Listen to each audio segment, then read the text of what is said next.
Okay, it's a little before 9. I just finished Menace, and, well, let me put it like this.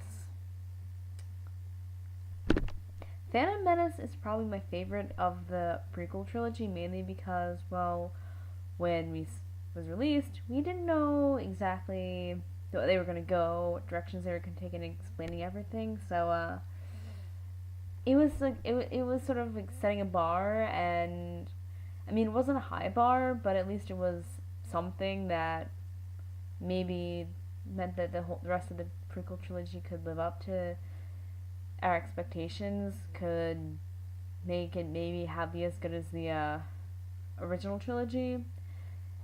And I'll get into how I feel about the other two movies, and you know how I think that they missed the mark later. Um, let's see. And I mean, Phantom Menace as a standalone movie was, I feel, I mean, it was good.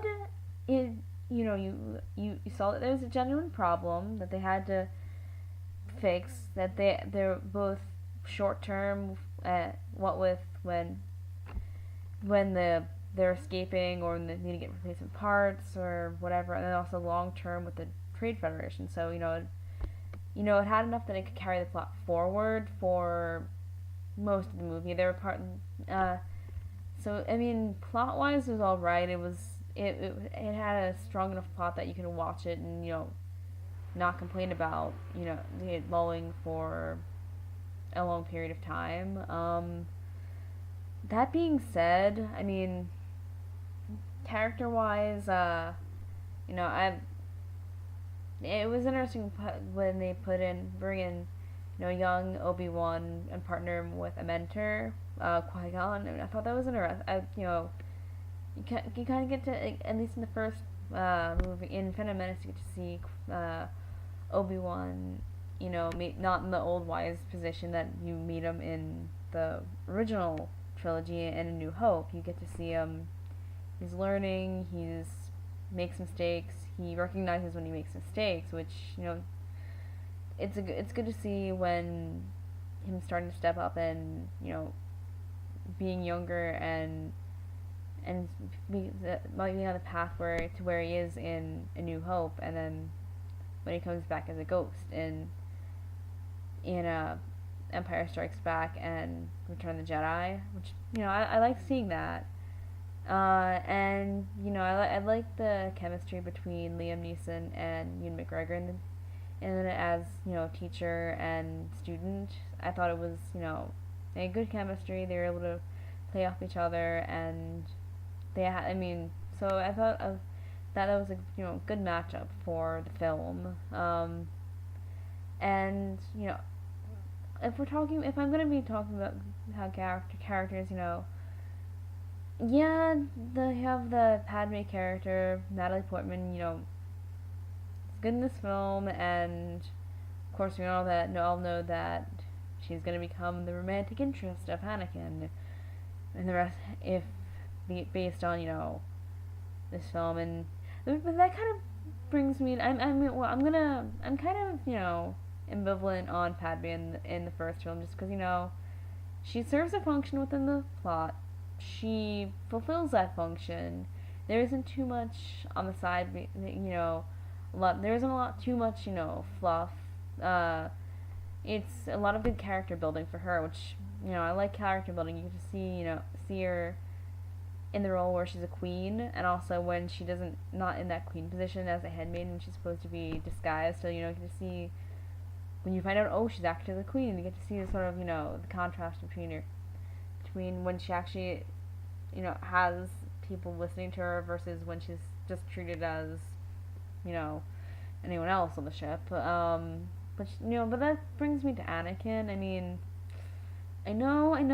We all know where he ends up, what happens to him, yada yada yada. But I mean, prequel trilogy is there to establish what actually happened, where Darth Vader came from, how he got there. I mean, and granted that I have mixed feelings on prequels, just because part of me does like having the mystery of wondering how they got there, but at the same time, with Anakin and how he's portrayed in the prequel trilogy. I mean, I could see where okay, I'm gonna get more into this one. I don't know how I feel about the story, but in the first one, you know what? He's like what 9, 10 in this one, and so I mean he's 9 or 10 years old. He's not, and I feel like this is the only film where you get to actually he has license to be an annoying little kid because he's actually is an annoying little kid. I mean, I'm not saying that's an excuse, but he's this kid and he's supposed to be annoying, but you can see that there are times when he like is genuine and there's naivete there, and he does want to help people and he has a heart, but sometimes he does have a few points where he's whining, annoying, but for the most part I could ignore that. And the only part of Phantom Menace that with Anakin that really pisses me off is at the end when they bring him along when they're storming the palace. Come on. I mean, I'm assuming that they're not taking except for the Queen, they're not taking any of the government leaders or the Gungan leaders in when they're storming the palace. Why would you bring a 10-year-old kid with you? I mean, I understand that Qui-Gon's supposed to be taking care of him or watching after him, but come on. You're going into a battle situation, it's dangerous. Why are you bringing a little kid with you? Unless, the Force told you to. I'm sorry. Common sense says you don't bring a kid with you. I mean, even if he is supposed to be the chosen one, you don't bring a 10-year-old kid with you when you're going to storm a palace and you get in a potentially dangerous situation. Come on. You promised his mother that you would keep him safe. Safe is not not when there's battle sequences. I mean, come on. And that just like that's bothered me. Why? Why would you bring a 10-year-old kid with you when you're storming a palace? Anyway, I mean, even then, when tells him to find somewhere safe is when is like not there. Somewhere safe is with like the leaders at their base camp. I know you're worried. Oh, that base camp can get stormed. You know what? He probably wouldn't be killed. Probably would be just taken capture. He wouldn't be killed. Come on. Okay, I'm gonna beat this. Like I'm beating this point. I know. I'm beating that point. I'm sorry, but that takes me off. And even then, when he's hiding out in the cockpit of the ship, all right, yeah, that might be safe from if you bringing him on. It might be a safe place for him because it's a ship and his weapons. But then it gets activated. Come on, like we didn't see that one coming from a mile away. You have to have a space battle in it, and kids can't do anything else.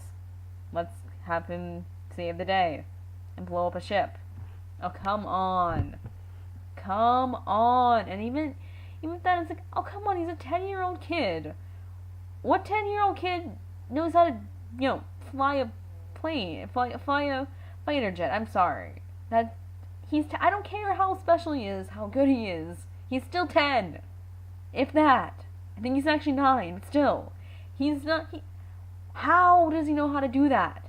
I mean, I don't care if he's like if he's the chosen one and the Force tells him how to do it. I'm sorry. He's not old enough to know how to do that. I don't think so. George Lucas, I'm not buying that. Come on. Anyway, and even then, when he's up there in space, he's treating it like a game. It's not a game, kid. Come on, Anakin. You're supposed to be smart. You're supposed to be the chosen one. It's not a game. It is not a game. You're treating it like, oh look, I'm not gonna it's tricks. Let's do tricks. Let's do barrel roll. I don't get why. No, come on, kid. Didn't your mother teach you any better? Didn't Qui-Gon tell you, oh, this is dangerous? You could get killed. Even if you're the special chosen one, you could get killed. I'm sorry. That's what I think. I think in the second half of the film, Anakin's whole thing when he's going with them to storm the palace and then in the battle sequence, that's like, that really that ends I think detracted from the overall. It would have been better if they had Obi-Wan up there or someone else up there who was more experienced and more capable, and they were the ones who were flying, and that would have been more, because for example in A New Hope, when you put Luke in the outer space dogfight battle sequence. I mean, even then, you kind of got that he did have some little bit more experience besides pod races. Like he kind of knew more. He's a little bit older. I mean, yeah, he more experienced. Dude, Anakin is 10, and I'm not even like, I didn't buy it. For example, in A New Hope, Luke knew that they were a battle, knew that it was dangerous. Anakin, I don't think so. I think he's just a kid. Thinking, oh, this is fun, it's a game. I'm sorry. George Lucas, not a smart move on your part. You could have done that so much better. And, I mean, while I'm thinking about it, and also battle sequence, Jar Jar Binks. There's so many people who've ragged on him. I'm not really going to touch on this, but like there's just one little bit I really wanted to touch on while I'm, thinking about it before I forget. And yeah, Jar Jar Binks in like the Gungan battles as a general. Seriously, Jar Jar Binks is the Forrest Gump of the prequel trilogy. He just kind of you think about it. He just literally Forrest Gumps his way through the entire trilogy, and he ends up being like the one to hand everything over, and reason why the Empire was allowed to form. I used to like Jar Jar because he was funny when I was like 9 or 10. I was like 10 when Phantom Menace first came out in theaters, and when you're 10 years old, you think he's funny, and you don't know any better. Yeah, no, 12 years later, I don't see he's not funny. He's a clown, and I don't like it. But we have to wait until for the actual funny interactions between C-3PO and R2D2. We only get a little bit in this, a little tiny bit in Phantom Menace. It's like, because we all know how much we love us some R2D2 C-3PO ridiculousness, but Jar Jar Binks, I'm sorry, I tangented from that, but no, Jar Jar Binks. You'll hear more about him later, I'm sure.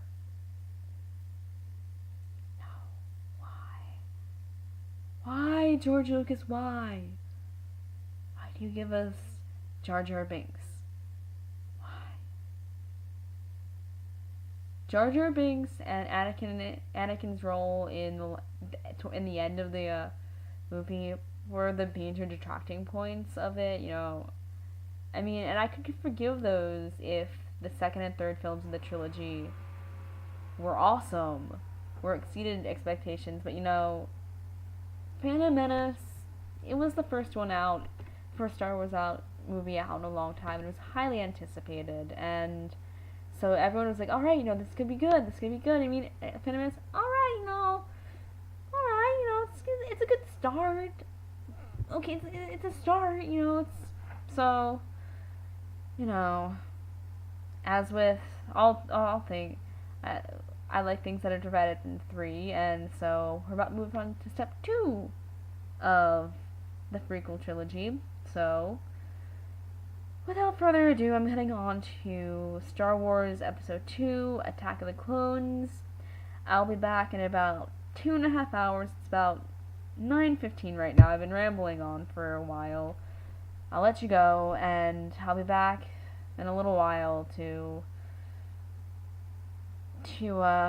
discuss how I feel about Attack of the Clones, and just yeah, I'll be back, and I'm already through my first soda of the evening, all gone, so, might be beer later, depending on how long my resistance can hold up. Might be beer, might be caffeine, might be sugar, depending on what I need when I need it. So, yeah, I mean, I'm not playing a drinking game out of this because I don't. A, I wouldn't know where to start, and B, if I'd be hammered by the time. If I did a game where you took a shot every time you hear the word force, I'd be hammered by like the end of the next movie, and yeah, that wouldn't be good. So anyway, I'm rambling. I've said all my points for this part, and I will see you guys later. For look at the cameras right there. Yeah, sorry, webcam. I'm sorry. My eyes are kind of sorry. Sorry, that you didn't need to know that. You didn't know. You didn't know that. Anyway, I will let you go. Leave comments down below if you watch this. Hoping if you're watching this, you're a Star Wars person and you kind of like the points I make. So make comments. I like comments. Comments are love. See, love. Anyway, all right. I'll see you on the other side of Attack of the Clones and love.